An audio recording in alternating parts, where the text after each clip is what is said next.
मंत्र पाठ। ओम सहना भवतु सहनौ भुनक्तु सह वीर्यं करवावहै तेजस्विनावधीतमस्तु मा विद्विषावहै। ओम शांति शांति शांति।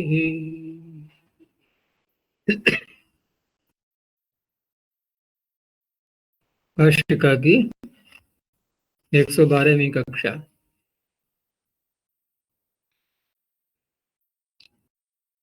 तृतीय अध्याय के चतुर्थ पाद में 20 सूत्रों तक हमने देख लिया था।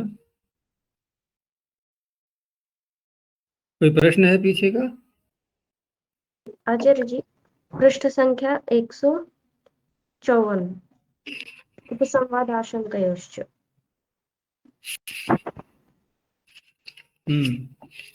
इसमें उपसंवाद का जो उदाहरण है अहमेव पशूनाम ईशे मदग्रा एव वो, तो इसमें ये परिभाषण उदाहरण में समझ नहीं आया कि उपसंवाद कैसे हो रहा है। ये वाक्य जो दिया है ना इन्होंने, तो इस वाक्य से तो ऐसा नहीं लगेगा, लेकिन इसकी जो पीछे का प्रकरण जब देखा जाएगा तो वहां से पता लगता है कि क्या वास्तव में विषय चल रहा था। तो इन्होंने पद्मंजरीकार ने थोड़ा दिया है इसके विषय में कि इसमें 155 पृष्ठ पर पद्मंजरी की जो दूसरी पंक्ति आती है कि वायुं देवा अब्रुवन, देवों ने वायु से कहा कि सोमम राजानी अनाम। ये जो राजा शब्द है ना, ये सोम के लिए आता है, यानी कि सोम राजा को हम हनाम अर्थात उसका अभिशवन करें या कूटें, उसका रस निकालें। तो सह अब्रवीत, इनकी उसका लोट लकार का रूप है ना ये, तो लोट में प्रकार से आज्ञा ली जाती है। तो उससे पूछा तो उन्होंने कहा कि सो अब्रवीत, वायु बोला कि वरम वृणई, वरम वृणई। अब यहाँ ये क्या कहना चाह रहे हैं इससे कि वर का वर्ण मैं करूं, ऐसा कुछ है, पूरा स्पष्ट नहीं हो पा रहा है। अब जो आगे दिया है इन्होंने कि मदग्रा एव वो ग्रहा गृह्यांतै, तो इसको इन्होंने खोला है कि मद ग्रहो अग्रम प्रथमम येषाम। अग्रम का अर्थ किया प्रथमम येषाम, बहुरी समास करके। मद ग्रहो, वाक्य में है ना मदग्रा, तो मदग्रा में जो अग्र शब्द आ रहा है उसका प्रथम अर्थ करते हुए कि मेरी पकड़ या मदग्रह अग्रम पहले है जिसमें, इस प्रकार से विग्रह करते हुए। और ग्रह धातु से यहाँ पर कर्म में यक प्रत्यय, जैसे गृह्यांतै यक प्रत्यय दिखाई दे रहा है हमें, और संप्रसारण आदि कर दिया है।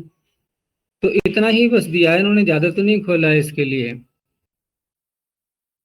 और अगला जो वाक्य आता है कि देवा सोमम अघ्नन सो अपुयद अशक्यताम आगमत ते वायुम अब्रुवन इमम नः स्वदय इति। तो इसको भी इसी रूप में लिया है इन्होंने, इसी वाक्य से जोड़ते हुए कि सो अब्रवीत वरम वृणई यहाँ पर। और मद देवतानि एव वह पात्राणि उच्चान्ते, जो अगला वाक्य आ रहा है तो उससे जोड़ते हुए इसको किया है इन्होंने। तो इस तरह से यहाँ स्पष्ट नहीं हो पा रहा है। अब या तो इनका पूरा प्रकरण मिले, कहाँ के ये वाक्य हैं, फिर पीछे से क्या प्रसंग चल रहा है वो देखा जाए, तब अधिक स्पष्टता हो पाएगी। और प्रथमावृत्ति में जो इसका उदाहरण दिया गया था वहां था कि वहां ज्यादा स्पष्ट है, यजुर्वेद का जो मंत्र दिया है इन्होंने तो उसमें अधिक स्पष्टता है। और काशिका में उदाहरण है, इसमें ये व्याख्याकार इसको खोल नहीं पाए हैं पूरा, तो वहां दिया है कि निहारम च हरासी में निहारम निहराणी ते स्वाहा। ये यजुर्वेद का मंत्र है, तीसरे अध्याय का 50वां मंत्र। तो वहां तो अर्थ भी उसका स्पष्ट है कि उपसंवाद किस तरह से हो रहा है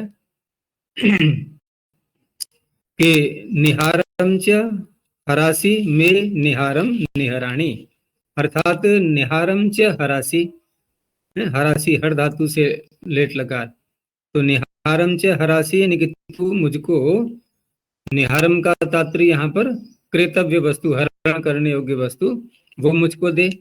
और निहारम निहारम निहराणी ते, और वही ऐसी क्रेतव्य वस्तु मैं भी तुझको दूं। तो इस तरह से आदान प्रदान। तो यहाँ जो है ना, एक जैसे शर्त रखी जाती है कि यदि आप ऐसा करो मेरे साथ तो मैं ऐसा करूंगा आपके साथ में।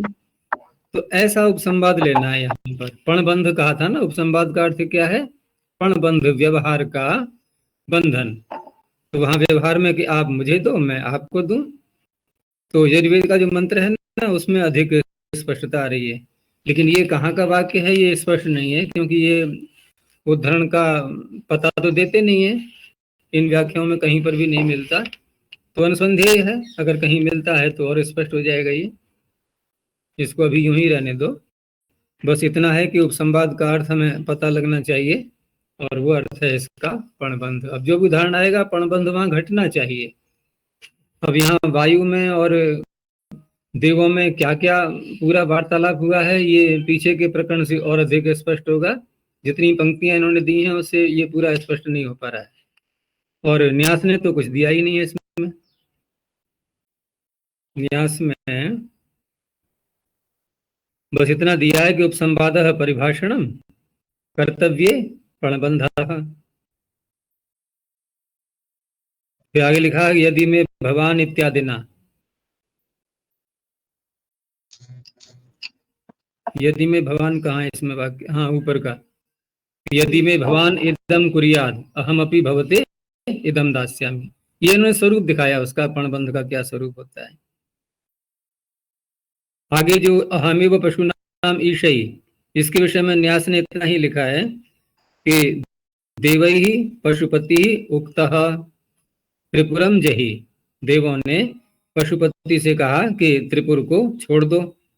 तो तेन उक्तम अहमेव पशुनाम ईशई, इनकी मैं ही पशुओं का स्वामी हूँ। तो ब्रह्म हत्या भागम गृहाण इत्युक्ते आदित्य इदम मुक्तवान। अब देखो ना, इसमें अंतर आ रहा है। पद्मंजरीकार कुछ और कह रहा है, न्यासकार कुछ और कह रहा है, इसे स्पष्टता नहीं हो पा रही है। इसने कुछ और ही दिया है इसमें कि ब्रह्म हत्या भागम गृहाण इत्युक्ते आदित्य इदम मुक्तवान मदग्रा एव वो ग्रह गृह्यांते इति, यानी कि मद देवतानी एव वह पात्राणी उच्यांते। बस आगे फिर सिद्धियां बता दी हैं। तो प्रथमावृत्ति के, इसीलिए प्रथमावृत्तिकार ने ये उदाहरण काशिका के लिए नहीं है, वहां उन्हें स्पष्ट मंत्र जो मिल चुका है वहां से लिया उन्होंने यजुर्वेद का। तो उसी उदाहरण को लेकर के हम सूत्र के अर्थ को घटा सकते हैं, प्रथमावृत्ति के उदाहरण को लेकर के। आशंका में तो स्पष्ट है, यहाँ भी वही उदाहरण है और प्रथमावृत्ति में भी वैसा ही है जो काशिका में है। कारणतः कार्यानुसरण कारणतः कार्यानुसरण से क्या कहना चाहते हैं आशंका में? कौन से कहाँ पर? कारणतः कहाँ? कौन से सूत्र में? सूत्र में दूसरे पंक्ति, कारणतः कार्यानुसरणम तर्क उत्प्रेक्षा। अच्छा, ये हाँ, आशंका के विषय में कहा ना कि कारण से कार्य का ज्ञान होना। अनुसरण माने ज्ञान, श्री का तो ज्ञान अर्थ में लेंगे, इनके कारण का ज्ञान पहले होता है और कार्य का ज्ञान बाद में होता है। तो बाद को शब्द को अनुशब्द का प्रयोग किया गया, और शरण का अर्थ है ज्ञान, बाद में होने वाला ज्ञान। तो यहाँ जो उदाहरण ऐसा ही था ना कि ने जिम्मायंतो नरकम पताम, क्योंकि कुटिल आचरण जब कर रहे हैं तो ये कुटिल आचरण करना ये क्या हो गया? कार्य। अब उससे कार्य की आशंका उत्पन्न हो रही है। कार्य कौन सा होगा? नरक में गिरना, नरक में जाना, दुख को भोगना। तो ऐसा न हो कि हम कुटिल आचरण करते हुए कहीं नरक में गिर जाएं, दुख को प्राप्त हो जाएं। तो जिह्माचरणे न नरक पात आशंक्यते। इस तरह से है, कारण से कार्य का ज्ञान होना। और इसमें हम तर्क का प्रयोग करते हैं, तो तर्क उत्प्रेक्षा, ये उसके पर्यायवाची दे दिए। और इन सब का अर्थ मिला करके लिया आशंका। तो आशंका किस रूप में है? आगे होने वाली घटना का पूर्व होने वाले कारण से पता लगाना, ये है। और इसी सूत्र का आचार्य अंतिम वाक्य जो लिंगार्थ वायम, तो यहाँ पे क्या कहना चाह रहे हैं लिंगार्थ वायम? हाँ, लिंगार्थ एव अयम नित्यार्थम तु वचनम। देखो, लिंग के जितने भी अर्थ पीछे आ चुके हैं अब तक, उसमें हेतु हेतु मतोर लिंग आदि ये सारे आए ही थे।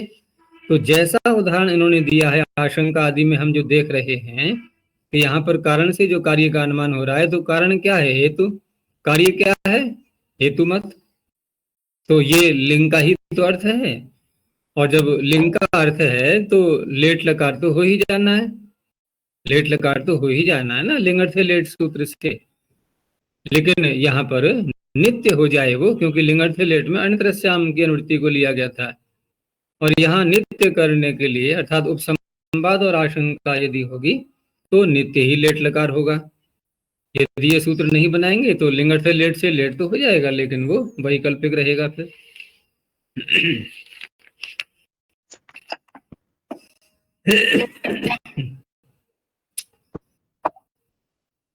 चलो आगे देखते हैं।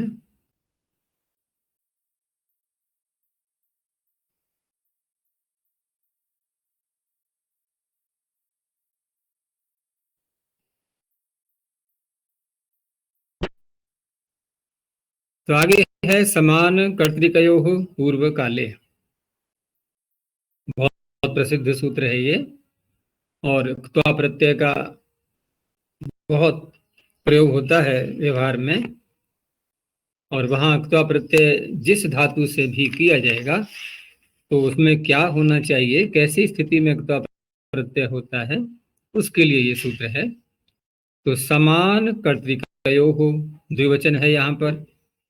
अब द्विवचन है तो द्विवचन का तात्पर्य ये नहीं है कि जब दो क्रियाएं होंगी तभी होगा, क्योंकि द्विवचन का तात्पर्य है कि दो क्रियाएं हैं, उनका एक करता है। ठीक है ना? तो यहाँ के उपलक्षण मात्र है ये, द्विवचन से ये नहीं लेना है कि दो ही क्रियाएं, अनेक क्रियाएं भी हो सकती हैं। तो अनेक क्रियाओं में एक मुख्य क्रिया होगी और बाकी सारी पूर्व काल वाली होंगी। होता है ना वाक्यों में, हम कहीं कहीं त्वा प्रत्यय 2 या 3 स्थान पर भी तो कर सकते हैं।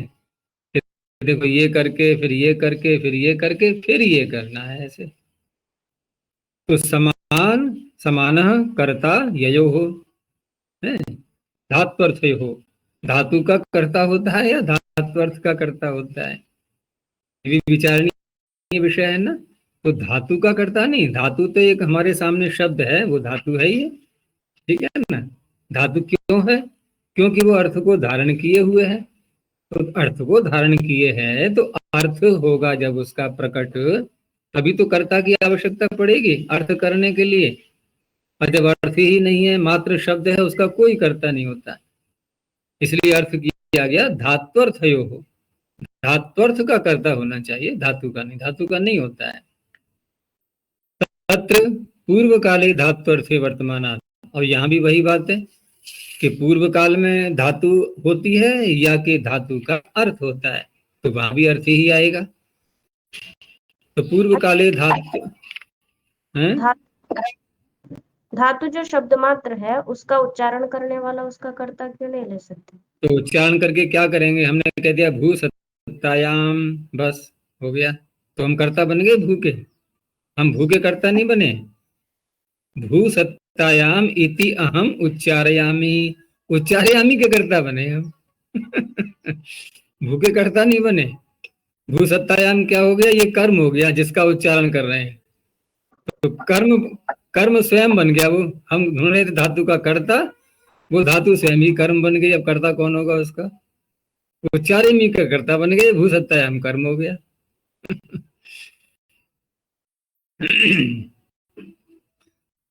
तो दो धातुएं होंगी, है धात्वर्थ होंगे। उन दो धात्वर्थों में जो पूर्व काल में वर्तमान धात्वर्थ है, उस धात्वर्थ की जो वाचक धातु है, तस्मात् धातु भुक्त्वा प्रत्यय होती।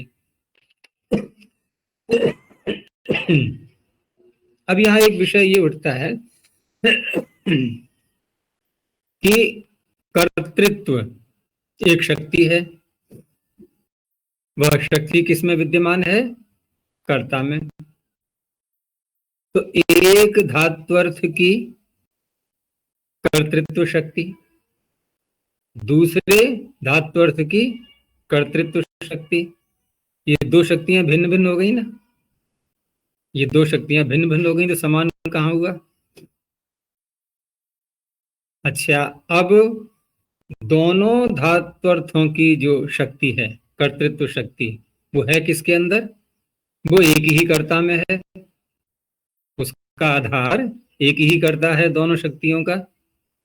फिर जब कर्ता एक ही है और यहाँ धात्वर्थ में कर्तृत्व शक्ति को लेकर के उसको कर्ता कहा जा रहा है, तो प्रश्न कर्ता इस रूप में प्रश्न को उठाना चाह रहा है कि शक्तियां तो दो हैं ये, और दोनों शक्तियों का एक क्रिया को जब करेगा कर्ता, वो शक्ति भिन्न कहलाएगी। दूसरी क्रिया को जो करेगा कर्ता, वो शक्ति भिन्न कहलाएगी। तो समानता तो नहीं रही। समानता इसलिए नहीं रही कि शक्तियां दो हो गई, लेकिन शक्तिमान एक होते हुए अब यहाँ ये समान शब्द तब घट पाएगा कि हम शक्ति और शक्तिमान इन दोनों में भेद को स्वीकार न करें। तब यदि भेद हमने स्वीकार कर लिया तो उस अवस्था में शक्तिमान भिन्न है और उसकी शक्तियां दोनों भिन्न हैं। और शक्तियां हैं दो यहाँ पर, क्योंकि धात्वर्थ दो हैं तो शक्ति भी दो दो हो गई, पृथक पृथक हो गई दोनों, तो समानता नहीं रहेगी।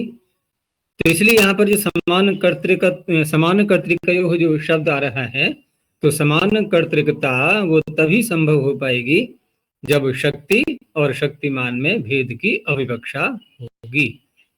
तो उस अवस्था में हम शक्ति को पृथक स्वीकार न करते हुए उन दोनों शक्तियों का जो आधार है शक्तिमान अर्थात कर्ता, वो एक ही है, वो समान ही है। तो शक्ति शक्तिमतोर भेदस्य अविवक्षितत्वात् समान कर्तृकता। उदाहरण दे दिया, भुक्त्वा व्रजति पीत्वा व्रजति। और द्विवचन को जो मैंने कहा था वो यहाँ बता रहे हैं कि द्विवचनम अतंत्रम। इसको एकदम ऐसा नहीं ले लेना है कि द्विवचन का प्रयोग किया है तो दो ही क्रियाओं में घटेगा ये। तो स्नात्वा, पीत्वा, भुक्त्वा, दत्वा, ये सब क्या हो गई? पूर्वकालिक। इनमें क्त्वा प्रत्यय हो गया, वृजन क्रिया बाद में होगी, व्रजति नहीं, वृजन क्रिया पहले होगी, नहीं बाद में, ये सब करके हाँ वृजन क्रिया बाद में होगी। तो व्रजति यहाँ पर ये अलग क्रिया हो गई। अब ये सारी क्रियाएं करके वृजन क्रिया होनी है।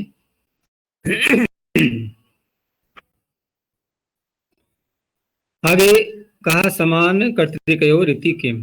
अच्छा, यहाँ अर्थ क्या होता है इसका? जैसे भुक्त्वा व्रजति कहा गया कि खा करके जाता है, तो खा करके जाता है। यहाँ पर जैसे पीछे बात हो रही थी कि प्रत्यय भाव में होते हैं, कर्म में होते हैं, कर्ता में होते हैं, ये किस में है? भुक्त्वा में क्त्वा प्रत्यय किस में लग रहा है? भाव में। भाव में लग रहा है। तो भाव में लग रहा है तो भुज धातु भुक्त्वा शब्द कह किसको रहा है यहाँ? जैसे खाकर, कौन? प्रश्न उठेगा कौन? कि देवदत्त।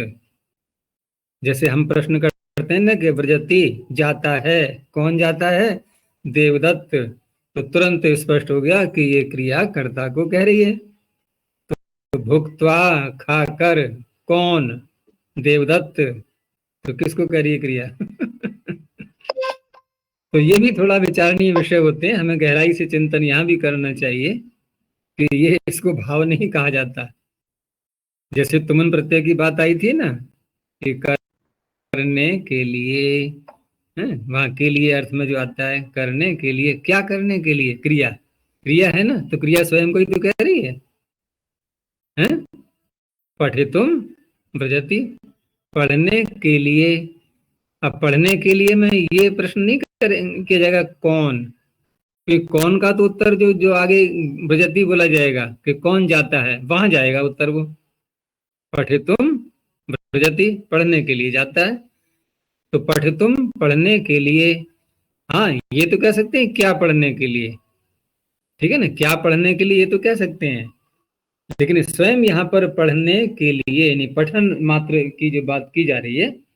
और पीछे ये भी चर्चा हो गई थी कि ये कैसा भाव होता है, साध्यमान या सिद्धता रूप, वो शब्द याद हो जाने चाहिए। ये साध्यमान है, अभी हुआ नहीं है, पठन अभी हुआ नहीं है, क्योंकि पहले गमन होगा फिर पठन होगा। अगर हम इन दोनों की तुलना करें वाक्यों की कि भुक्त्वा व्रजति और भोक्तुम व्रजति, क्या अंतर दिखाई दे रहा है? भुक्त्वा व्रजति में भोजन पहले हो गया, व्रजन बाद में होगा, और भोक्तुम व्रजति में व्रजन पहले हो रहा है और भोजन बाद में होगा, है ना, अंतर आ गया, तो प्रत्यय में अंतर आ गया।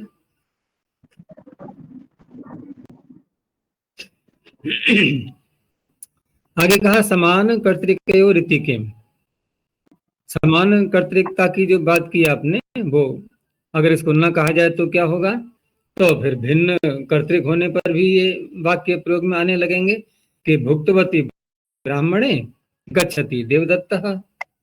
तो पूर्व काल की क्रिया कौन सी है? भोजन क्रिया, लेकिन कर्ता कौन है उसका? ब्राह्मण।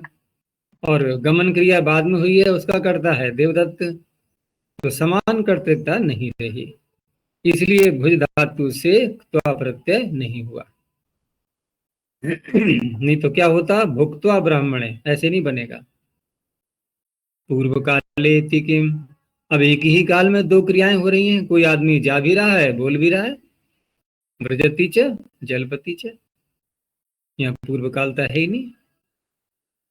अब एक प्रश्न उठ गया कि मुख खोल करके सो रहा है कोई, कभी हो जाता है ना, सोते सोते मुंह खुल जाता है, प्राय करके बच्चों का भी होता है।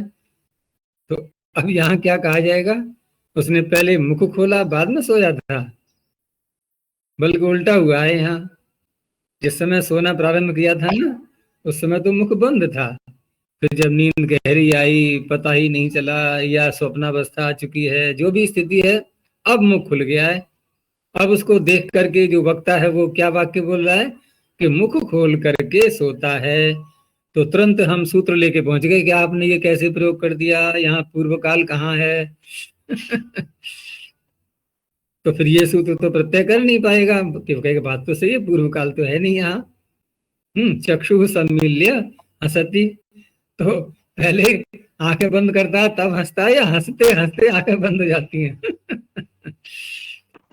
क्योंकि जब वेग से हंसी आती है ना, तो जो मुख जो है होती है ना, त्वचा थोड़ी सिकुड़ती है ऊपर को आंखों की तरफ के लिए, तो आंखें जो है बंद होने लगती हैं, अगर किसी की छोटी छोटी आंखें हैं तो कहेंगे चक्षु सम्मील्य हंसती, आंखें बंद करके हंस रहा है। तो यहाँ भी देखा जाए तो आंखें बंद बाद में हुई है, पहले नहीं हुई है ऐसे ही मुख बाद में खोला है सोने के बाद, पहले नहीं खोला था। तो यहाँ तो बिल्कुल ही उल्टा हो रहा है, पूर्व काल की बात हो रही है, यहाँ तो पर काल में जाकर के क्रियाएं हो रही है। इसलिए फिर वार्तिक देना पड़ा कि आस्यम व्याधाय स्वपिति चक्षु सम्मिल्य हंसति इति उपसंख्यानम। क्यों? अपूर्व कालत्वा, देखो ना, हेतु स्पष्ट है, पूर्व काल है ही नहीं, यहाँ पर अपर काल है ये। तो यहाँ पर भी हो जाएगा ये त्वा प्रत्यय, और समास हो गया बाद में, त्वा को ल्यप हो गया। आगे आभीक्ष्ण्येणमुल च,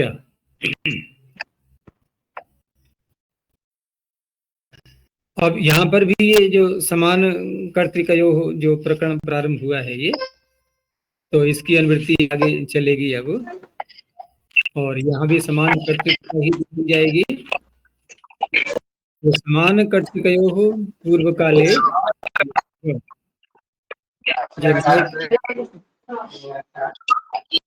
माइक खुला हुआ है, माइक बंद करो, किसका है? तो समान कर्तृकयोः पूर्व काले इत्येव आभीक्षण अर्थ में कहा गया, तो आभीक्षण्यम पौनः पुण्यम। ये तो हम कई बार देख चुके हैं कि बार बार बार बार होना ये आभीक्षण है। और ये किसका बनेगा विशेषण? धात्वर्थ का ही बनेगा, यानी कि प्रकृत्यर्थ विशेषणम च एतत्। क्रिया का जो अर्थ होता है वही बार बार किया जाएगा। तो आभीक्षण्य विशिष्टे अर्थे वर्तमाना धातु हो णमुल प्रत्ययो भवति। आभीक्षण्य अर्थ में आभीक्षण्य के विशिष्ट अर्थ में वर्तमान जो धातु उससे णमुल प्रत्यय हो जाएगा। और च शब्द से इन्होंने क्त्वा प्रत्यय को भी ले लिया पीछे से, चकारात् क्त्वाच। अब पीछे से हम देखते चले आए हैं कि जहां जहां भी आभीक्षण्य होता है वहां 2 बार प्रयोग करते हैं, क्योंकि वाक्य है भाष्यकार का आभीक्षणीय द्वे भवतः। इसीलिए कहा कि द्विर्वचन सहित णमुलौ आभीक्षण्यम द्योतयतः न केवलौ। ठीक है ना? अगर द्विवचन नहीं करेंगे, एक ही बार हम शब्द का प्रयोग करेंगे, तो उस अवस्था में केवल जो है वो आभीक्षण अर्थ को द्योतित नहीं करते। द्विवचन अर्थात 2 बार बोलना होता है उनका। आभीक्षणीय द्वे भवतः इति उपसंख्यानात् द्विर्वचनम। तो भोजम भोजम ब्रजति। अब यहाँ तात्पर्य क्या हुआ? तो अगला वाक्य बता ही रहा है कि भुक्त्वा भुक्त्वा ब्रजति। बार बार जो है खा खा करके और फिर जाता है। तो प्रत्यय भी हो जाएगा और णमुल भी हो जाएगा। और ये सारे अव्यय हो ही रहे हैं, क्योंकि ये मकारांत होने से अव्यय बन जाएगा भोजम भोजम। और तो सुन का सुना है, ये तो है ही अव्यय। ऐसे ही पायम पायम ब्रजति, यहाँ णमुल के णित होने से युकागम हो गया है। और पीत्वा पीत्वा ब्रजति। आगे है न यद्य न कांक्षे। अब ये इसको रोकने लगा, अपवाद आ गया, निषेध हो गया। तो न यदि अनाकांक्षे, यत शब्द का यदि वाक्य में प्रयोग होगा। और दूसरी शर्त है कि वाक्य अनाकांक्ष भी हो, आकांक्षा से रहित होना चाहिए, अर्थात अपने में पूर्णता रखने वाला हो, उसको दूसरे वाक्य की आवश्यकता न हो। तो उस अवस्था में णमुल प्रत्यय नहीं होते। यत शब्द उपपदे धातु हो णमुलौ प्रत्ययो न भवतो अनाकांक्षे वाच्ये।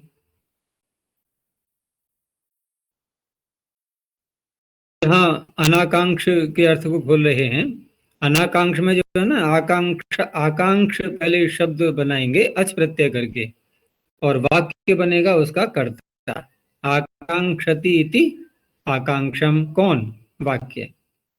और न आकांक्षम अनाकांक्षम, ऐसा वाक्य जो आकांक्षा नहीं कर रहा है।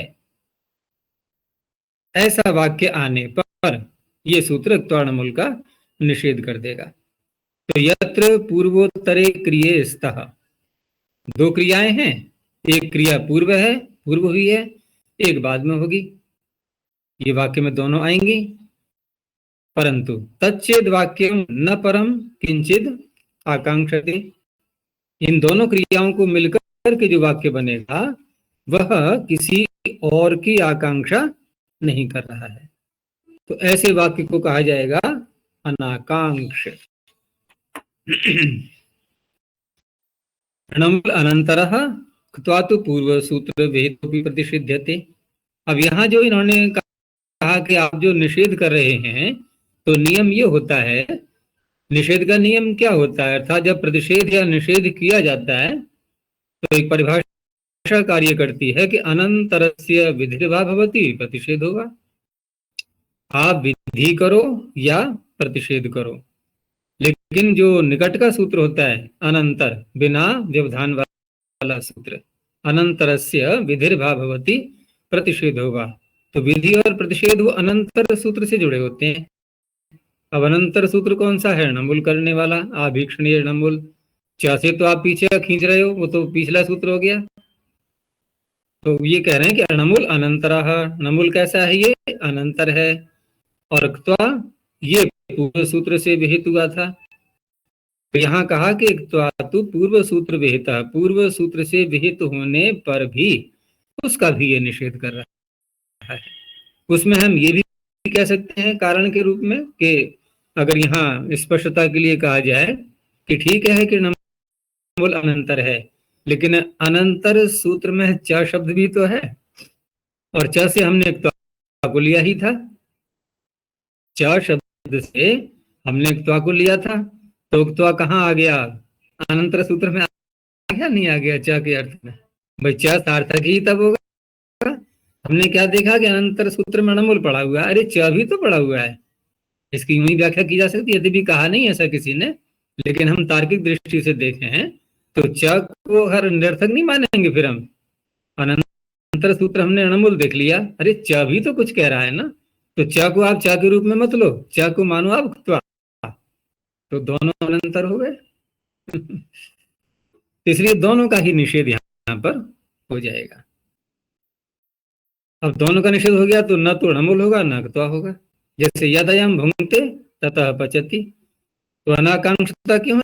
देखो वाक्य पूरा हो गया कि नहीं हो गया? यदयम भुंक्ते ततः पचति, ये जो व्यक्ति है, ये जो देवदत्त है, ये अब यहाँ पर ये भी ध्यान रखना है कि ये निषेध कर रहा है, तो निषेध किस अर्थ में कर रहा है? आभीक्षणता तो लेनी, आभीक्ष तो लेना ही होगा ना, उसी का तो निषेध कर रहा है। तो यदयम भुंक्ते ततः पचति, अर्थात ये बार बार, अर्थ वही लेना है हमें, ये बार बार खाता है, इनके पूर्व काल में खादन क्रिया करता है बार बार ये, और ततः पचति फिर पकाता है। तो पकाना खाना यही कार्य होता रहता है। यदयम अधीते ततः शेते, अर्थात सोने से पहले ये बार बार अध्ययन करता है, उसके बाद सोता है। तो ये वाक्य क्या अपने में पूर्ण है कि नहीं है? अपने में पूर्ण है, कोई आकांक्षा नहीं है किसी और वाक्य की। तो ये अनाकांक्ष वाक्य हो गए, और यद का प्रयोग हो गया है बस। यद का यदि प्रयोग न होता तो ये प्रत्यय णमुल या क्त्वा दोनों में से कोई भी हो सकता था। अब आकांक्षा वाला वाक्य दिखा रहे हैं कैसा होता है। अनाकांक्षयति किम कि यद अयम भुक्त्वा व्रजति अधीत एव ततः परम। देखो पिछले वाक्य में और इस वाक्य में क्रियाओं की गिनती करना। यदयम भुंक्ते ततः पचति, कितनी क्रियाएं हैं? दो क्रियाएं, भुंक्ते और पचति। और इसमें कितनी है? यदयम भुक्त्वा व्रजति अधीत एव ततः परम। तो भुक्त्वा, व्रजति, अधीते, तीन क्रियाएं हो गई, यहाँ तीन क्रियाएं हो गई।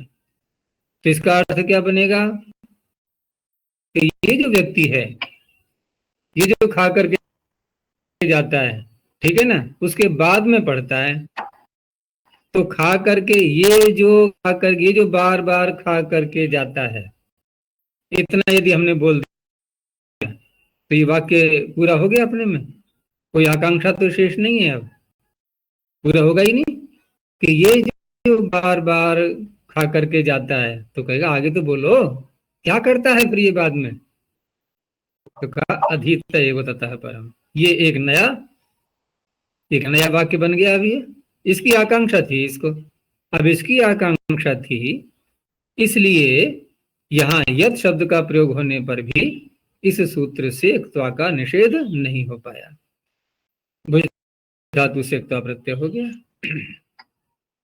अच्छा जी, यहाँ भी तो ऐसा है ना, यदा भूते ततः पचति। ये साकांक्ष कहाँ है? यह जो देवदत्त है ये बार बार खाता है और फिर पकाता है, दो ही क्रियाएं तो हैं। दो क्रियाएं तो बोलनी ही होंगी ना, पूर्व काल कैसे बनेगा फिर? नहीं तो एक पूर्व काल एक उत्तर काल, दो क्रियाएं तो अनिवार्य हैं वाक्य में बोलना, और दोनों क्रियाएं बोल करके अर्थ पूरा हो चुका है। अब कोई शंका है ही नहीं, कोई आकांक्षा है ही नहीं। अर्थात पूर्ण अर्थ निकल आया वाक्य से। साकांक्ष उस वाक्य को कहा जाएगा कि वाक्य से अर्थ तो निकाला, लेकिन अभी कुछ और चाहिए स्पष्टता। ऐसे वाक्य साकांक्ष कहलाते हैं। स्पष्टता हुई नहीं पूरी, शंका बनी रहेगी। यदयम भुक्ता व्रजति, अर्थात ये जो बार बार खा करके जाता है, फिर आगे आगे और चाहिए ना, आप कुछ बोलना। स्पष्ट हुआ ही नहीं कि ये जो है जिसके विषय में चर्चा की जाएगी, बार बार खा करके जाता है, तो क्या करता है आगे तो बोलो। तब कहा कि ये फिर बाद में पढ़ता है। तो इस तरह से भुक्त्वा और व्रजति, यहाँ पर भुज धातु से क्त्वा प्रत्यय हो गया। क्यों? क्योंकि साकांक्षता रही यहाँ पर, यह का प्रयोग होने पर भी ये निषेध नहीं कर पाया। आगे विभाषाग्रे प्रथम पूर्वेशु,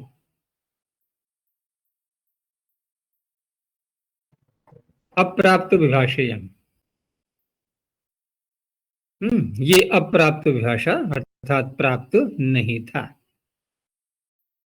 क्यों कि आभीक्षणे इति न अनुवर्तते, यहाँ पर आभीक्षण की अनुमति नहीं ली जा रही है। तो अग्रे प्रथम पूर्व इत्येतेषु पदेषु समान कर्तृकयोः पूर्व काले धातोः त्वारणमलौ प्रत्यय भवतः, विभाषा भवतः। तो विकल्प करके यहाँ हो जाएंगे इन शब्दों के साथ में। अग्रे क्योंकि ये एकारांत ही रहता है निपातन के रूप में, इसलिए एकारांत ही यहाँ पढ़ दिया गया है। बाकी प्रथम और पूर्व शब्द ये ऐसे ही रहेंगे, अर्थ लगभग वही है तीनों का, एक जैसा।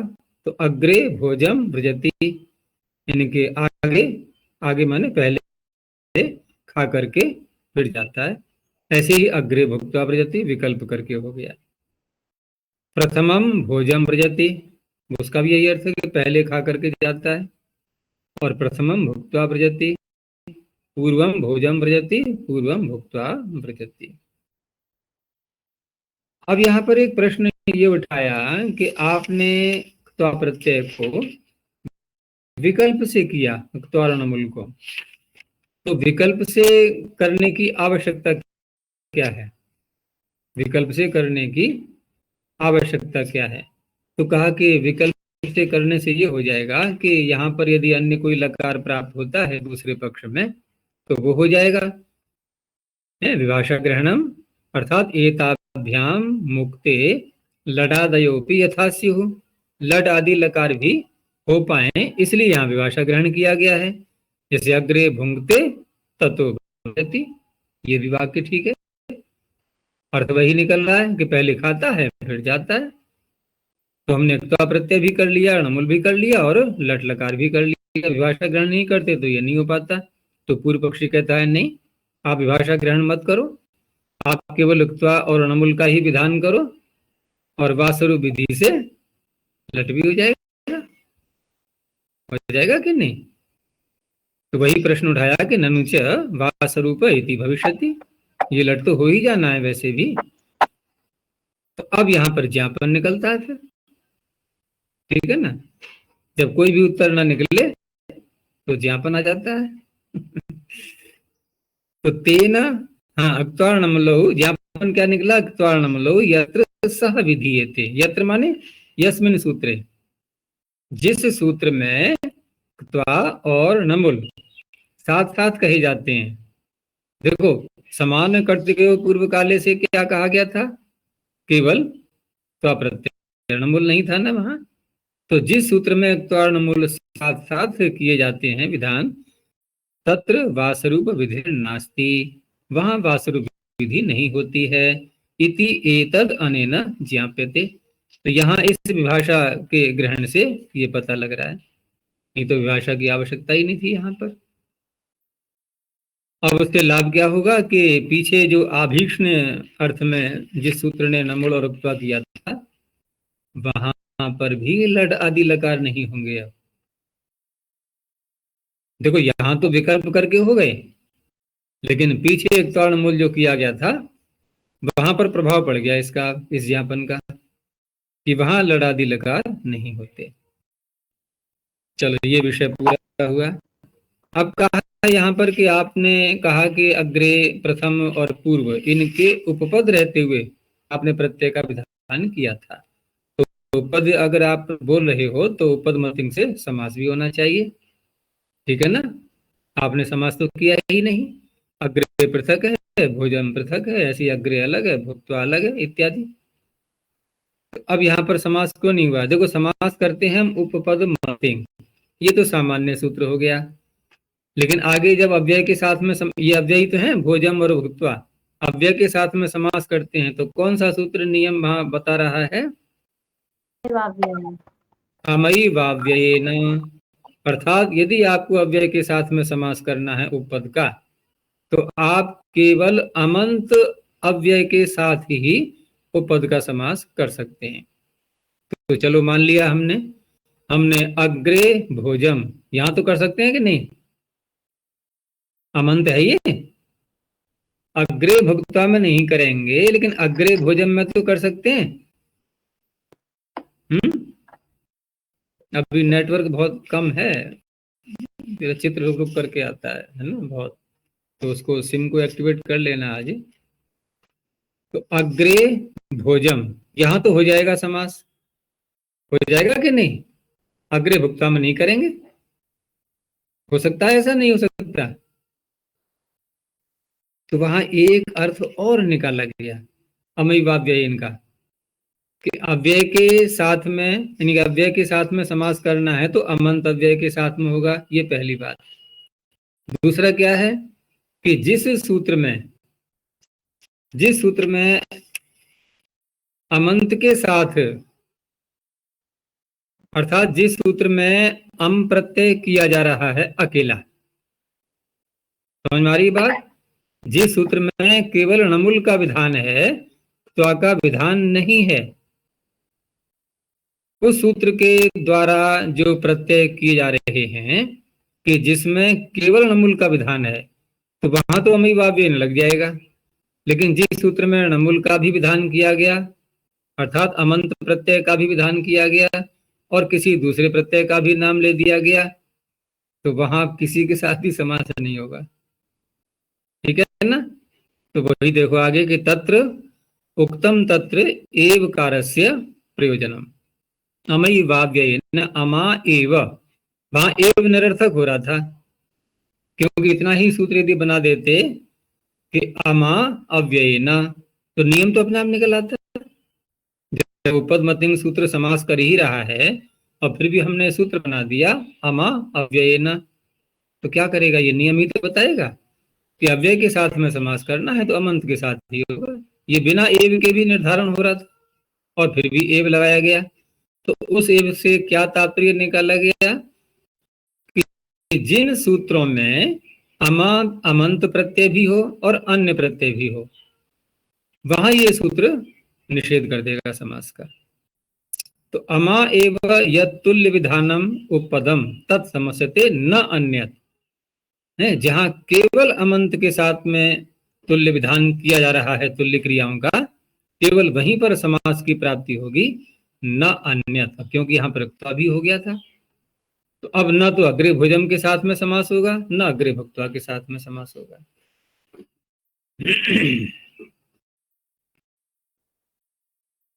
आगे कर्मण्या क्रोशे क्रिया खमय। अरे जी, ये पिछले ये समझ में आया, ननु च वासरूप इति भविष्यति, स्पष्ट नहीं हो पाया। दोबारा बोले, आवाज स्पष्ट नहीं आ रही, गूंज रही है। हाँ, ये जो वास्तव विधि से संबद्ध आया था कि त्वाण अमूल, जिस सूत्र में दोनों साथ साथ विधान हो रहे हैं, वो विषय तो अलग था।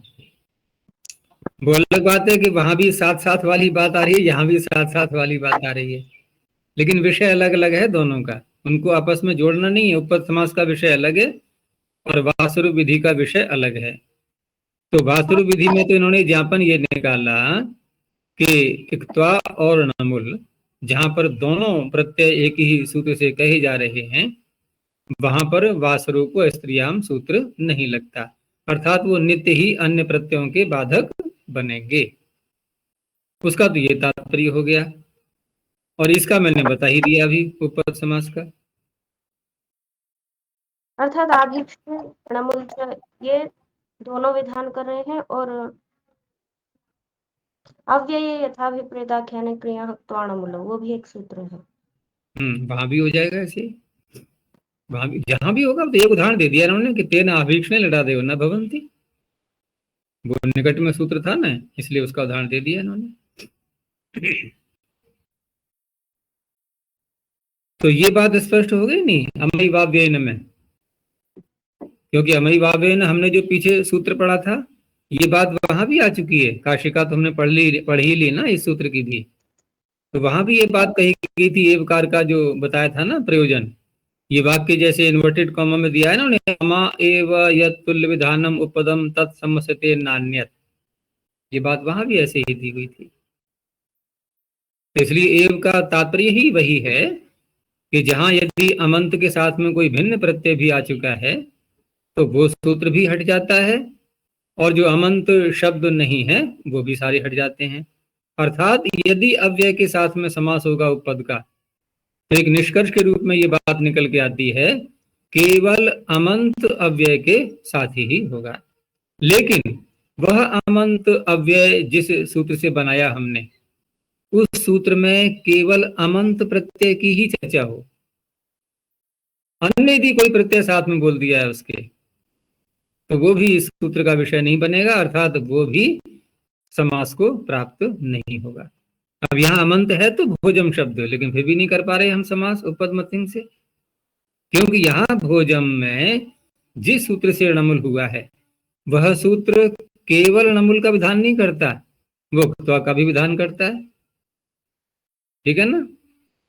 तो वो जो एवकार का जो प्रयोजन है वो यहाँ नहीं घट पा रहा है। तो एवकार का तात्पर्य यही है, केवल णमुल का विधान जिसने किया है बस उसी शब्द के साथ में उपपद का समास होता है, औरों के साथ में नहीं होता।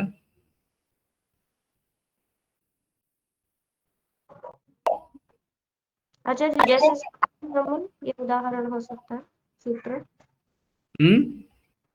स्वादुमी णमुल।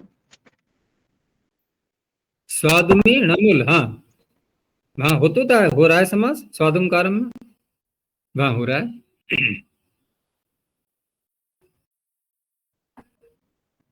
हो गया। तो आगे देखते हैं, कर्मण्या क्रोशे क्रिया खमय। अब कर्मणि आक्रोशे, अब यहाँ प्रत्यय बदल गया है। देखो पीछे था नमुल और यहाँ है खमय। वो अलग बात है कि अनुबंध हटा करके दोनों का अम ही बचेगा। तो कर्मणि उपपदे क्रियो धातु हो खमय प्रत्ययो भवति आक्रोशे गम्यमाने। अच्छा बताओ यहाँ पर, अब वो सूत्र बार बार ध्यान आएगा, अमय वाव्य यहाँ लग जाएगा कि नहीं? अब यहाँ लग जाएगा, क्योंकि केवल एक ही प्रत्यय है बस, अमंत।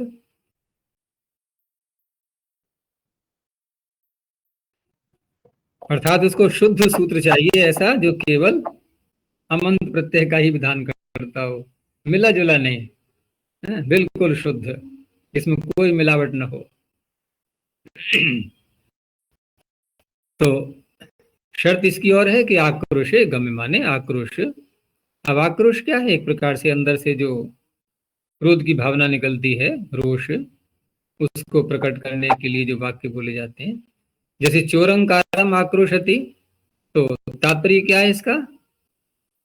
चोरम यानी कि चौरह अस्ति इति उच्चारणम कृत्वा, जो चोर है चोर है चोर है ऐसा करके जो आक्रोश अपना प्रकट कर रहा है, चीख रहा है, तो यहाँ आक्रोश अर्थ निकल आया। और कर्म उपद में कौन सा है? चोरम। तो क्या अगर इसको खोलें तो कैसे खोलेंगे हम? चोरम कृत्वा, तो चोरम कृत्वा का तात्पर्य चोर शब्दम उच्चार्य, कृत्वा का क्री का तात्पर्य यहाँ पर उच्चारण करना। क्री धातु के भी अनेक अर्थ होते हैं, ध्यान रखना। तो क्री धातु का अर्थ यहाँ पर क्या है? उच्चारण करना। तो चोरम कारम का अर्थ हो गया चोर उच्चारण करके आक्रोश प्रकट कर रहा है। तो इस तरह से कर्म उपद में चोर शब्द आ गया, और क्री धातु से जो खमोय प्रत्यय हुआ है यहाँ पर, तो खमोय करके अब क्या क्या परिवर्तन होंगे? खित होने से समागम हो गया चोर शब्द को। अब ये द्वितीया नहीं है, द्वितीया का तो लोप हो चुका है, समास हो गया ना उपपद्मतिंग से। उपपद्मतिंग से हुआ है समास या अमई वाव्य से हुआ है? क्यों क्यों? उपपद्मतिंग कमजोर था क्या? देखो एक बात और समझना कि एक होता है विधि सूत्र सामान्य जैसे उपपद्मतिंग, अब अमई वाव्येन ये एक नियम सूत्र है, ठीक है ना, जो अति व्याप्ति हो रही थी उसमें थोड़ा सा उसने एक नियम बांध दिया कि देखो, अर्थात ये उपपद्मतिंग से कह रहा है कि आप जब जब समास करोगे तो ये बात मेरा मैं जो नियम बता रहा हूं इसका ध्यान रखना, ठीक है ना। समास करते समय तो समास कौन कर रहा है? कौन कर रहा है? नियम किसको बताया जा रहा है? उपपदमतिं। हाँ, तो उपपद्मतिंग को नियम बता रहा है अमई वाव्येन, ठीक है ना। तो समास तो वही करेगा ना उपपद्मतिंग। हाँ, कोई प्रश्न यदि करेगे आपने, वैसे प्रश्न भी यहाँ कहाँ उठेगा? प्रश्न वहां उठेगा जहां के हम किसी अमंत से भिन्न अव्यय के साथ में समास करने लगे, तब कहेंगे अरे यहाँ आपने समास कैसे कर दिया, अमई वाव्य ने तो नियम बता दिया है कि यहाँ आप नहीं कर सकते। लेकिन यदि कोई अमंत के साथ ही समास कर रहा है उपपद्मतिंग से तो वहां शंका की कोई बात नहीं, वो नियम के अनुकूल कर रहा है? नियमानुकूल आचरण कर रहा है ना वो।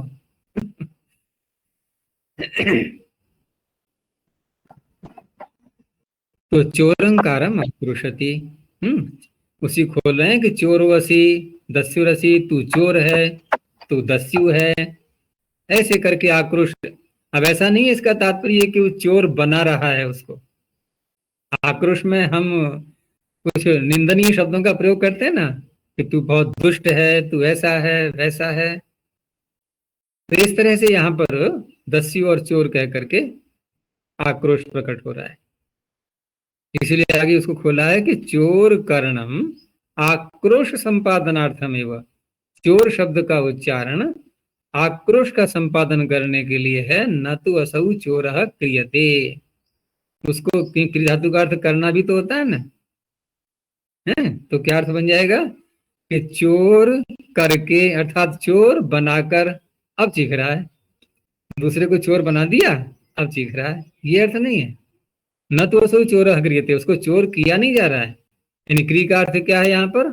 उच्चारण, और उच्चारण करने से क्या हुआ? आक्रोश प्रकट हो गया, बस।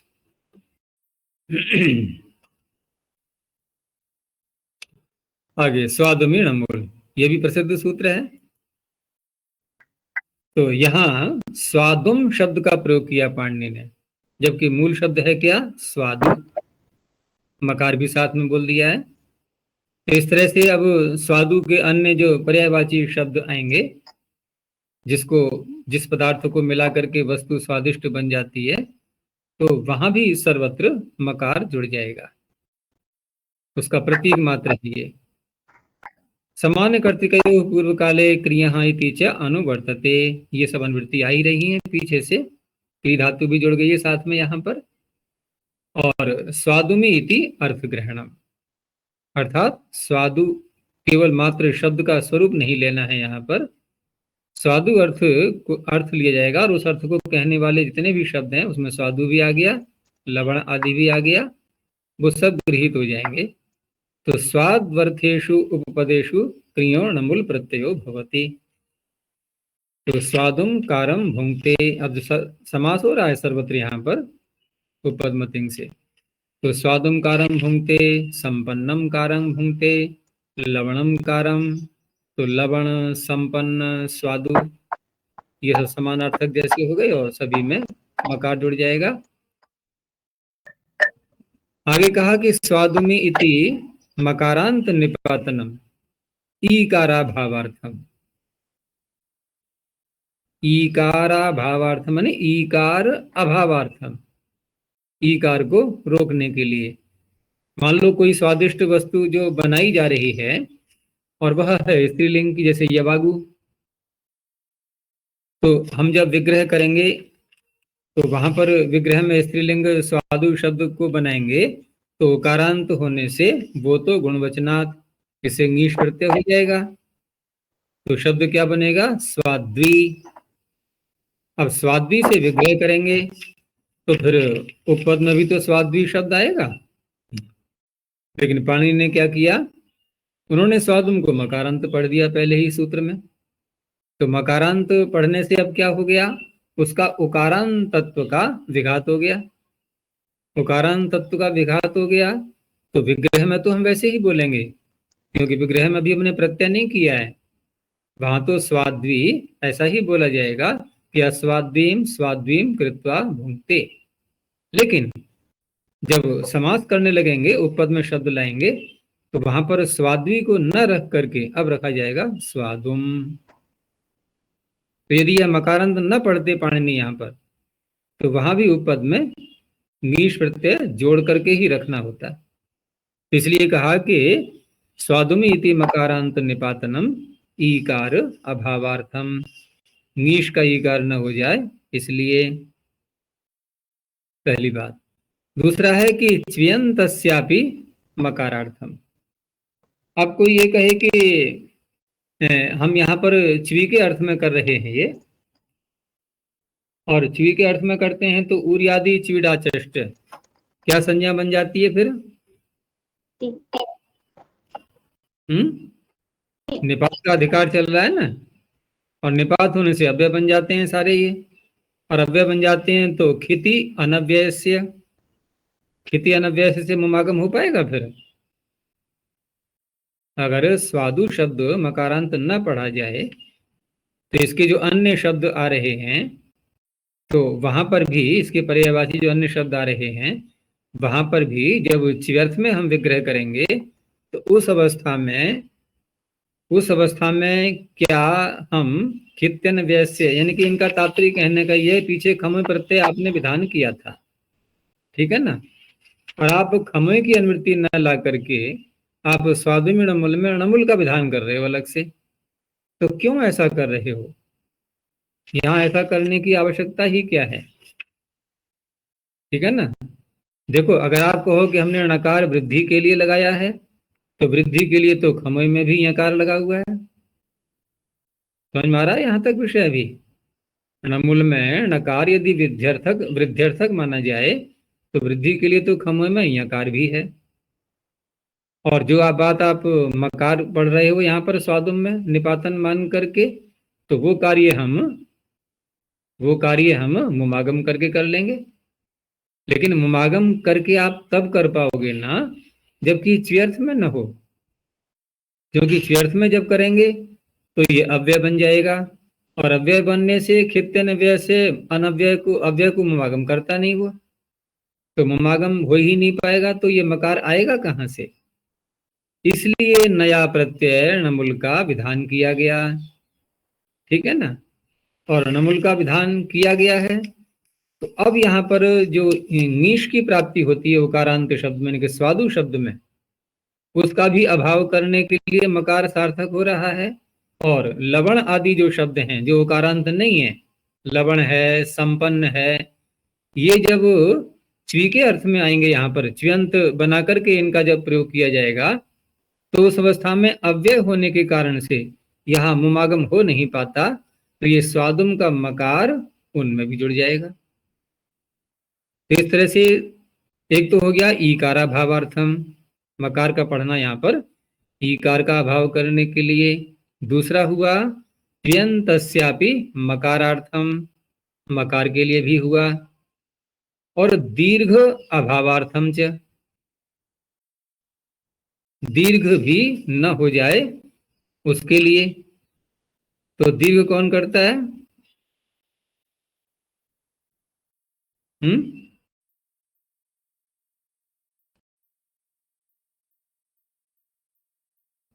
दीर्घ का तात्पर्य क्या है यहाँ?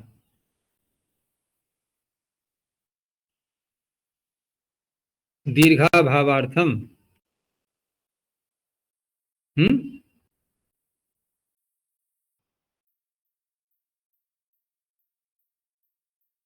अरे च्वी प्रत्यय करेंगे तो चहुच दीर्घ करता है नहीं करता है? जी, अकृत सार्वधातुक और दीर्घ तो चौच। चौच दीर्घ करेगा तो दीर्घ होने के लिए अजंत चाहिए ना। और मकार जब निपातन से लगा दिया गया सबके आगे तो कहाँ अजंतता रहा यहाँ पर, उसका ही विघात हो गया। तो तीन कार्य हो गए अब यहाँ पर। मकार पढ़ने के प्रयोजन तीन रूपों में सामने आए। एक तो ङीश प्रत्यय का अभाव करना स्वादु शब्द में केवल, और च्यंत होने के कारण से, च्यंत होने के कारण से मुमागम प्राप्त नहीं हो पा रहा था, तो ये मकार यहाँ पर जोड़ दिया गया, ये संपन्न और लवण आदि शब्दों में। और दूसरा चौचा से जो दीर्घ की प्राप्ति हो रही थी अजंत होने के कारण से, तो मकारांत मकार निपातन जोड़ करके उसमें वो दीर्घ भी नहीं हो पाएगा। ये तीन प्रयोजन उन्होंने दिखाए यहाँ पर। अब देखो उदाहरण, अस्वाद्वीम स्वाद्वीम कृत्वा भुंक्ते। तो स्त्रीलिंग का प्रयोग किया है उन्होंने, तो स्पष्टता के लिए हम यहाँ पर यवागु शब्द को ध्यान में रख करके बोलेंगे। बाकी ये कि अस्वाद्वीम यवागुम स्वाद्वीम कृत्वा भुंक्ते, ये तात्पर्य है। तो स्वादुम कारम भुंक्ते समास तो हो ही जाएगा। और वासरूपेण त्वापि भवति, वासरूप यहाँ कर सकते हैं कि नहीं? करते हैं। पीछे जो ज्ञापन निकाला था वो ज्ञापन क्या था कि जहां पर त्वा और नमुल दोनों कहे जा रहे हों वहां वासरूप विधि नहीं होती, यहाँ तो हो ही जाएगी। तो स्वादुम कृत्वा भुंक्ते पृथक पृथक भी रहेंगे ये। आगे कहा कि यहाँ पर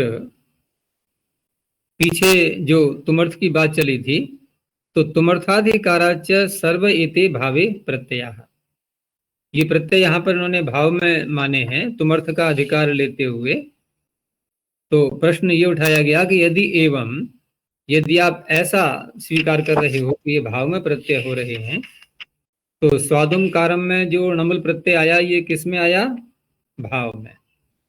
तो भाव में आया तो क्या होगा? क्रिया अपने को ही तो कहेगी ना, भाव में क्रिया अपने को कहेगी। तो स्वादुम कारम भुंक्ते देवदत्त, वाक्य बना लिया हमने। इति, इस वाक्य में अब क्या होगा? किरणमुला कर्तुः अनभेतत्वात्। अब देखो दो बातें सामने आ रही हैं कि स्वादिष्ट करना इसका भी कर्ता देवदत्त, और भोजन करना इसका भी कर्ता देवदत्त, दो क्रियाएं हैं ना।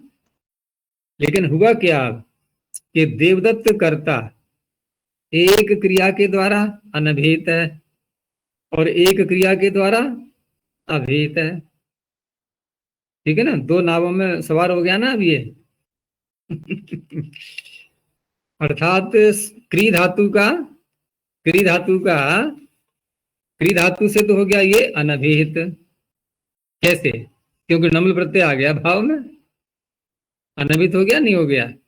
तो उस उतने को आधार बना करके प्रश्न उठाया कि इति नमुला कर्तुः अनभिहितत्वात् कर्तरी कस्मात् तृतीया न भवति। प्रश्नकर्ता ने भुंक्ते को छोड़ दिया क्योंकि प्रश्न करना है ना उसको। तो प्रश्न का आधार क्या बन गया उसका कि आपने नमुल भाव में किया है, भाव में होने से अब क्री से कारम शब्द से देवदत्त अनभिहित हो गया, और अनभिहित होने से कर्तृ करने और तृतीया से तृतीया होनी चाहिए, फिर देवदत्ते न, ऐसा वाक्य बनना चाहिए। अब उत्तर देने वाला क्या कहेगा? उसको भुज धातु का सहारा है कि भुजी प्रत्यय न अभिहिता करता। ठीक है ना, भुंक्ते में जो लकार आया है, जो प्रत्यय आया है, उससे कर्ता अभिहित है। और ये हमने पीछे कहा ही था कि न च अस्मिन् प्रकरणे शक्ति शक्तिमतोर भेदो विवक्षते। आप ये कहो कि भुज धातु के करने की जो शक्ति है वो भिन्न है, और क्री धातु के जो शक्ति है अर्थ की वो भिन्न है। तो शक्तियां भले ही भिन्न है लेकिन शक्तिमान तो एक ही है। तो जिस शक्तिमान को आप कारम की दृष्टि से कह रहे हो कि अनभिहित है, वही शक्तिमान भुज धातु की दृष्टि से अभिहित है। तो अभिहित होने के कारण से यहाँ प्रथमा हो जाएगी।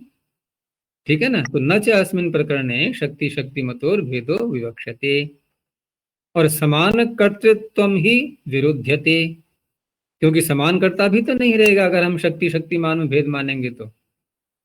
ठीक है ना, इसलिए अभेद मान करके ये समाधान हो जाएगा। और प्रधान शक्ति अभिधाने वा गुण शक्ति ही अभिहितवत प्रकाशते।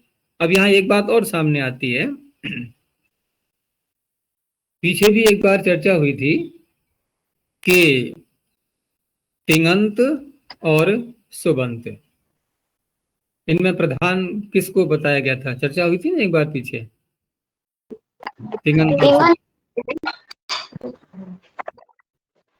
तिङंत को प्रधान माना गया था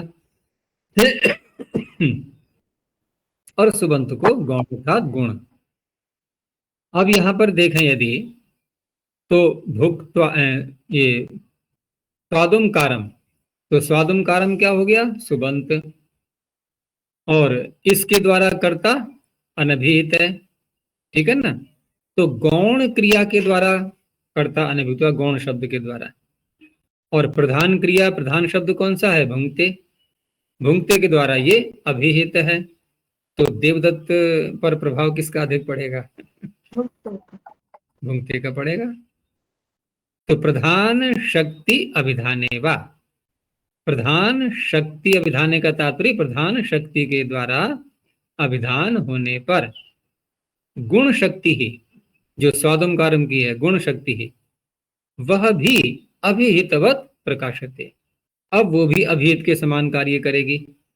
अर्थात जब प्रधान ने देवदत्त को कह दिया तो गौण तो अब कुछ नहीं कर पाएगा, वो भी उसी का अनुकरण करने लगेगा। तो इस तरह से देवदत्त में प्रथमा होने में कोई बाधा नहीं है।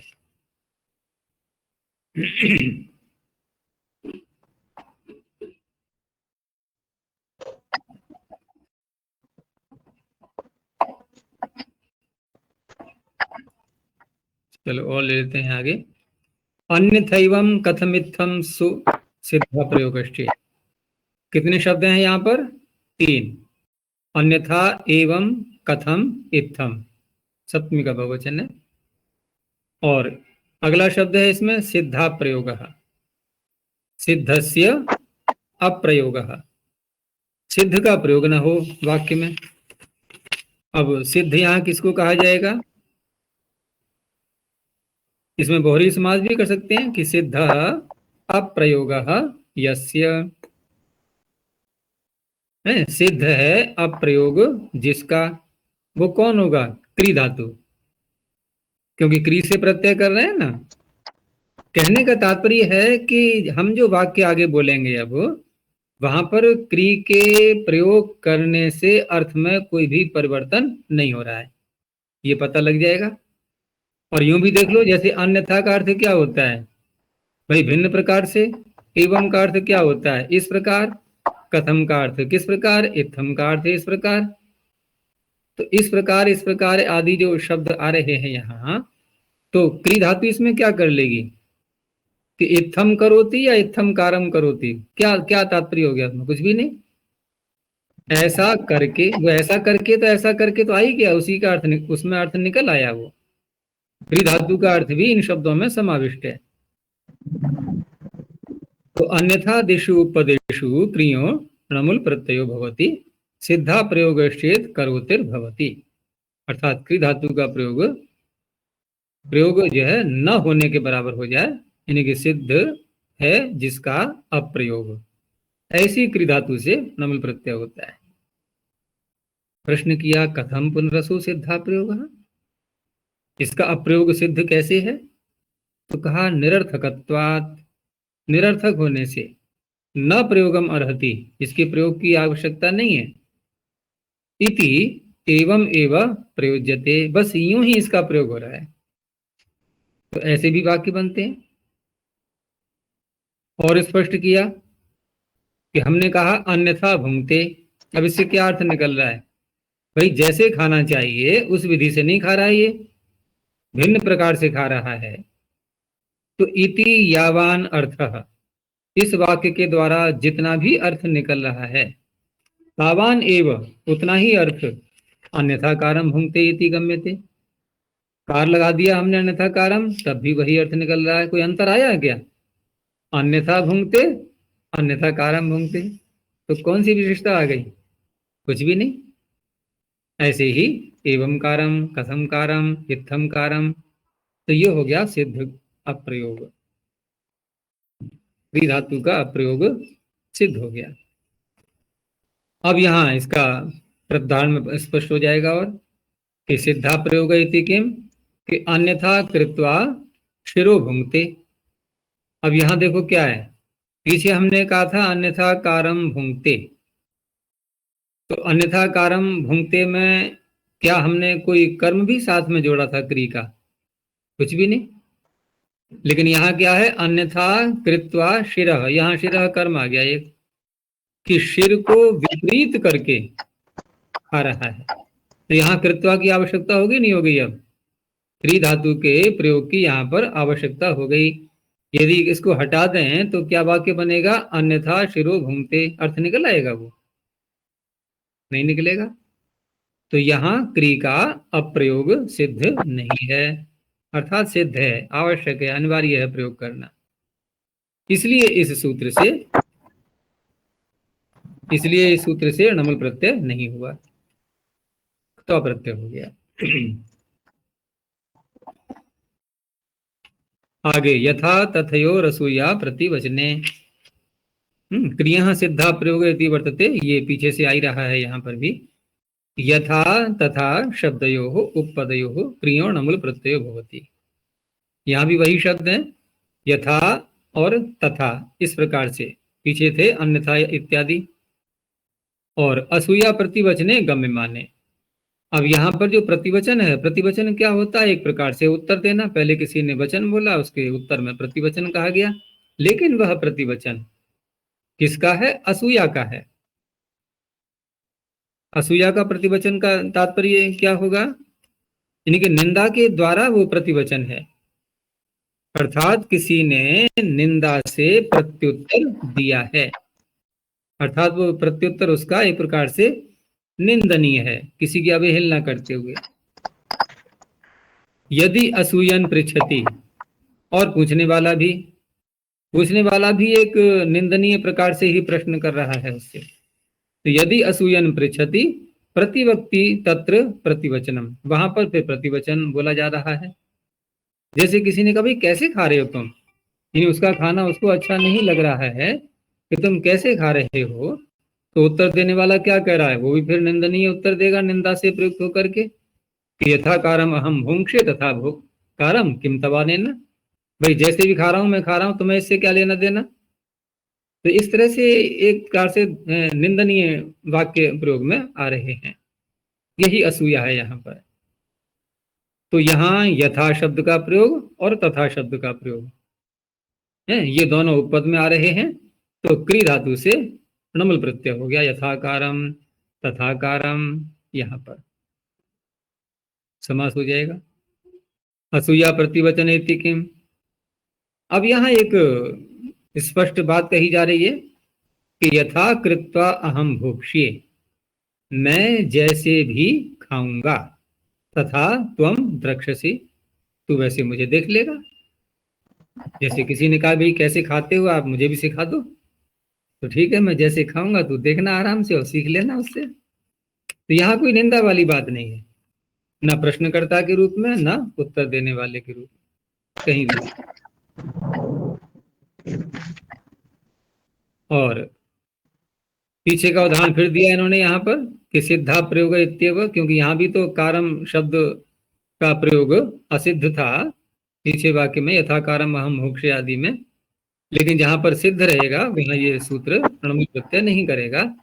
जैसे यथा कृत्वा अहम शिरो भोक्ष्ये, अब देखो शिरस कर्म आ गया यहाँ पर, ये क्री धातु का, तो जिस प्रकार से सिर करके मैं खाऊंगा, किम तवाने ने, यहाँ निंदा तो कही जाएगी, असूया का प्रतिवचन तो है ये, लेकिन क्री धातु का प्रयोग यहाँ पर सिद्ध है, असिद्ध नहीं है।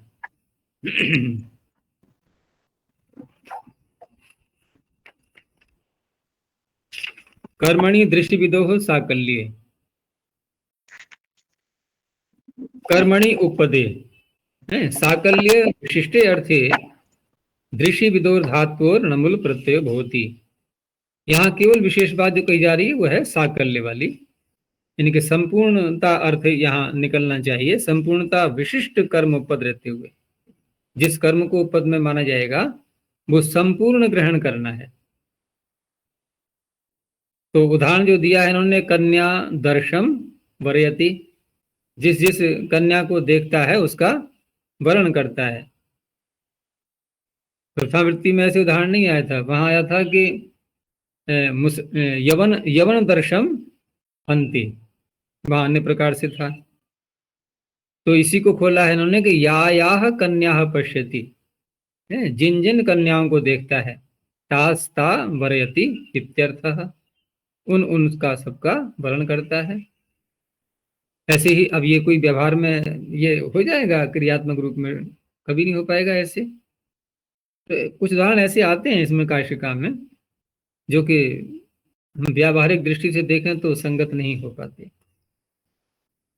हाँ, अगला वाक्य ठीक है कि ब्राह्मण वेदम भोजयति, जिस जिसको भी ब्राह्मण जान रहा है, समझ रहा है कि ये ब्राह्मण है, और साकल्य से यहाँ पर ये नहीं कि सारी पृथ्वी के, भाई उसके ज्ञान में जो ब्राह्मण आ रहे हैं, साकल्य अर्थ इतने में ही घटाना है उसको।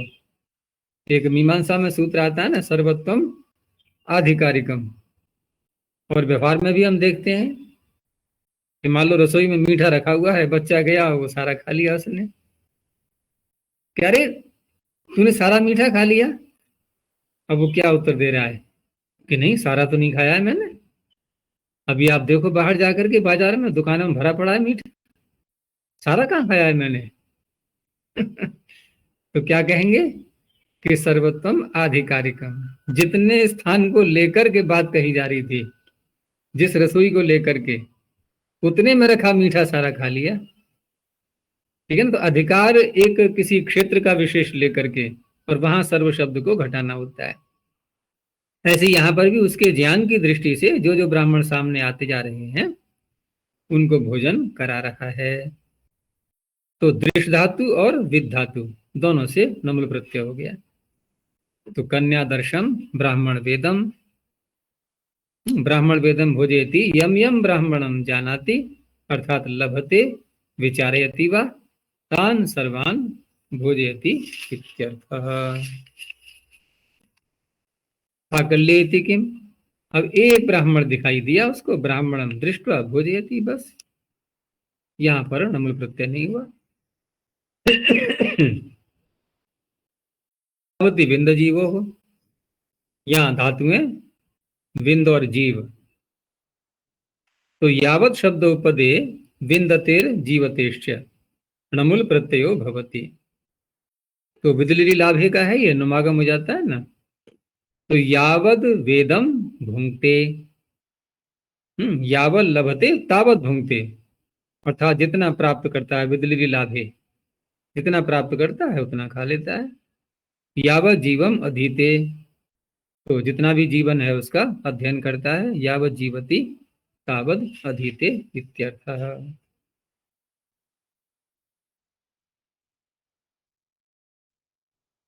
चर्मोदयोः पूरे, यहाँ भी कर्म शब्द पीछे से आ ही रहा है, कर्मणि इत्येव। तो चर्मोदयोः कर्मणोरुपदयोः पूरयतेर नमुल प्रत्ययो भवति। तो चर्म पूरम गृणाति, तो चर्म पूरम से तात्पर्य यहाँ पर जो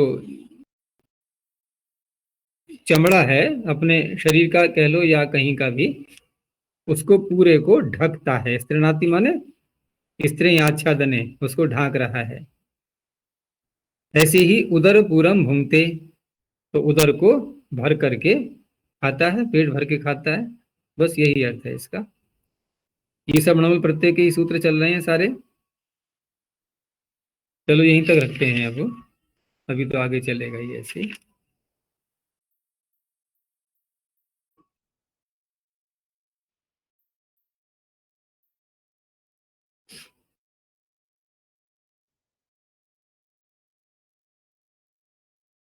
प्रणोध्वनि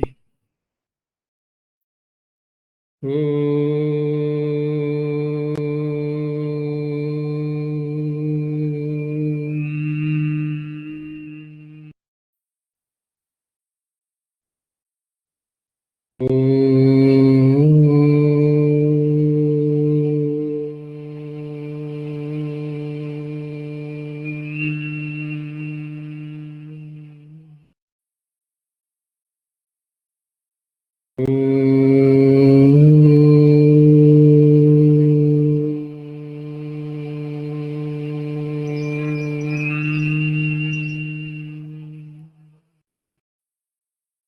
शांति शांति शांति।